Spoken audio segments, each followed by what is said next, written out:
Hi friends, welcome back to the Bible Project Podcast, and we're in episode 196, part 127 of our journey together through the book of Genesis, chapter by chapter, verse by verse.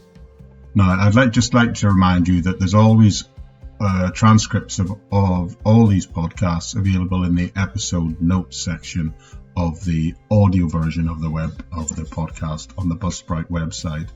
But you'll also find within the episode notes there a link to another podcast which I do, which is a compilation podcast of these individual daily podcasts, along with any other teaching that I've done on any other platforms or in real world places like churches or meetings. That goes on there on roughly a weekly basis. And there's a link through to that which is called the Living in Faith Everyday Podcast, the L.I.F.E podcast. So you're very welcome to go along there and to access the teaching and the other stuff that I'm doing in other formats there. But today here on the daily podcast, the Bible Project Podcast, we're reaching and we're starting for the next week or so looking at Genesis chapter 17. And we began that process yesterday. And I finished the previous episode by asking the question, how much trouble do you want in your life? Well, you've had time to think about it, 24 hours, and I'd like to suggest that maybe that we all need something to contend with in life. Maybe God wants us to go through stuff in our life so that we can live the kind of life that can, in a sense, that can allow God to bring out the best in us.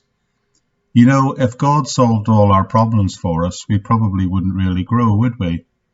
So maybe we are called to face some challenges. Maybe we have to work our way through some difficult challenges in order to bring us to a point of spiritual maturity. Maybe there's real value in overcoming problems in order that spiritual maturity can be gained. How about getting married and having a family? That's something that brings big challenges and responsibilities into anyone's life, man or woman. Here's something that I think is really interesting. A very famous chap at the moment is Jordan Peterson, a professor from the University of Toronto. But in one of his early books, Maps of Meaning, published in 1999, he said this: the psychological literature is quite clear. If you do a moment-to-moment comparison of people who have children and people who don't have children, then people who don't have children are happier moment by moment than people who do have children. He then goes on to explain what he means by that position. But I think it's interesting to just think for a minute about the fact that it appears that having children in some level makes people unhappy. Anyway, that's what the very early psychologists thought in the early 1950s when this research was first published. Some jumped to the conclusion that that's what it meant, but they only jumped to that conclusion because they embraced the idea and were teaching that happiness should be the main goal of people's lives. So that they concluded that there's something about having children that makes you unhappy. But soon rational people came along and began to say, and Peterson explains this process extensively in his book, they began to come along and the question began to be raised is it right that moment by moment happiness should be the way to consider measuring a fulfilling life? Day-to-day happiness perhaps is indeed the wrong measure to come to when assessing what's important in life. Of course you're less happy, because once you have children, then of course we all have something to worry about, don't we? Forget the arguments among the psychologists in the 50s and the 60s.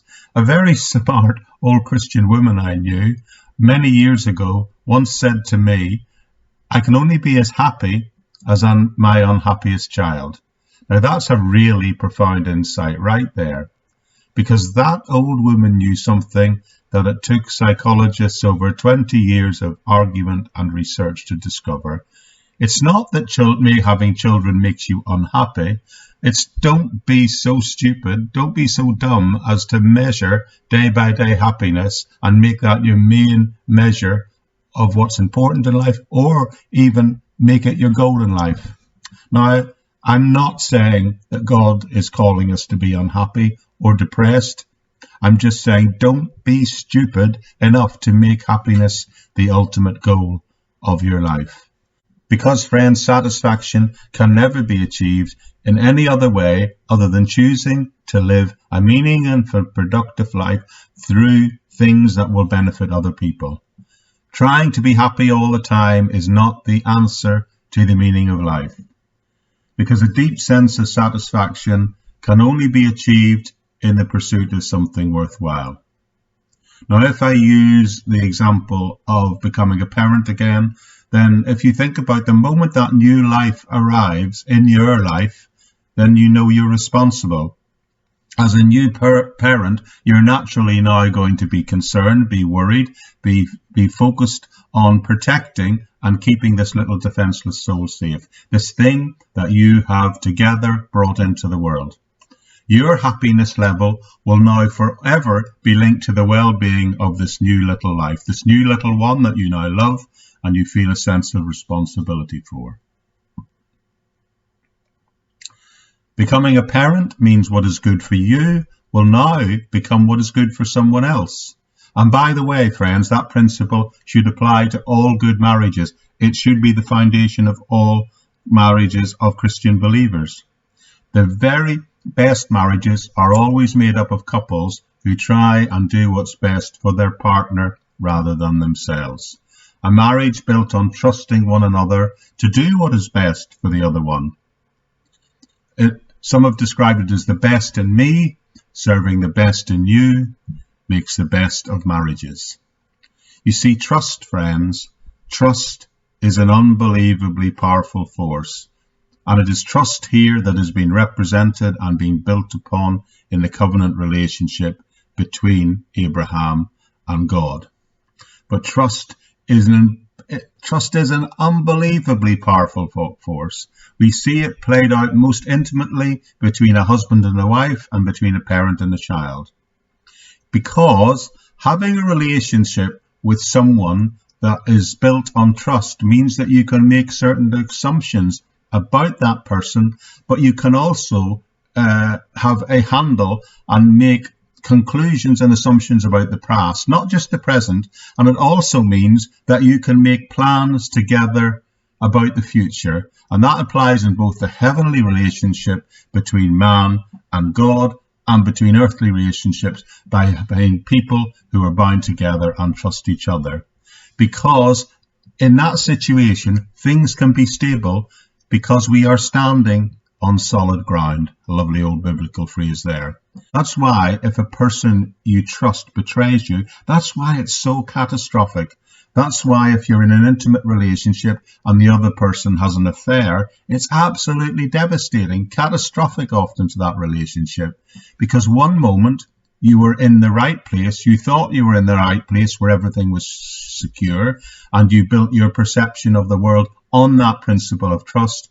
And the second later that trust is abused or broken, you find yourself in a completely different place.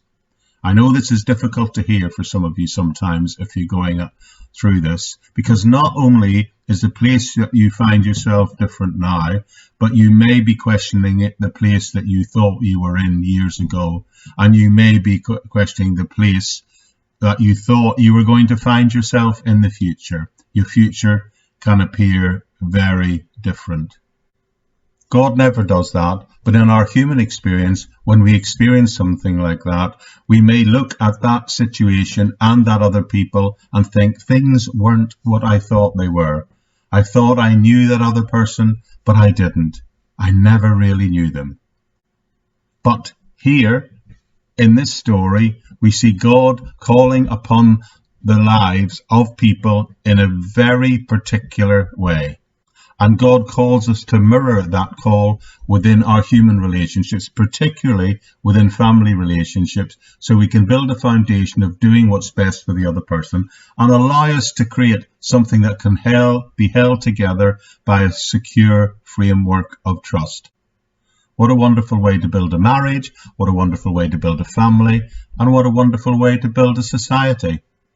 That's why I believe it's important that Christian believers should marry and share their lives with other people who share their faith and values.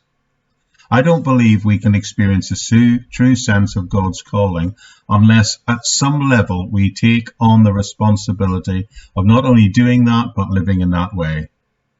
And that begins by us starting to take responsibility for our own lives and our own decisions to live in an honest, trustworthy way, and not to betray people, and not to particularly betray people or situations that we've entered into covenant relationships with.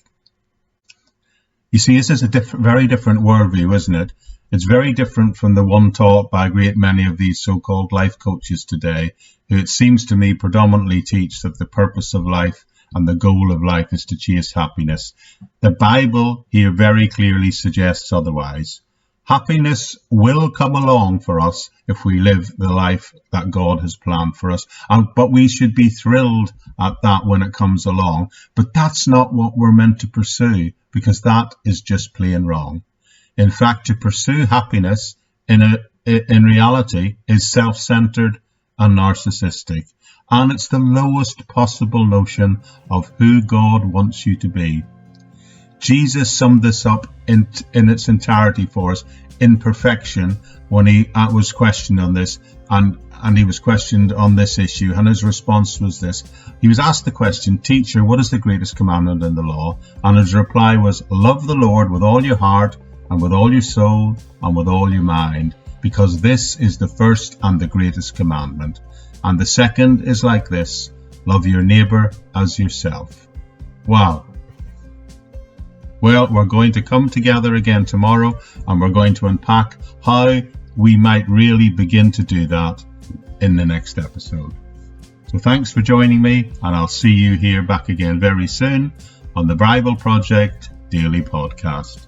Bye for now.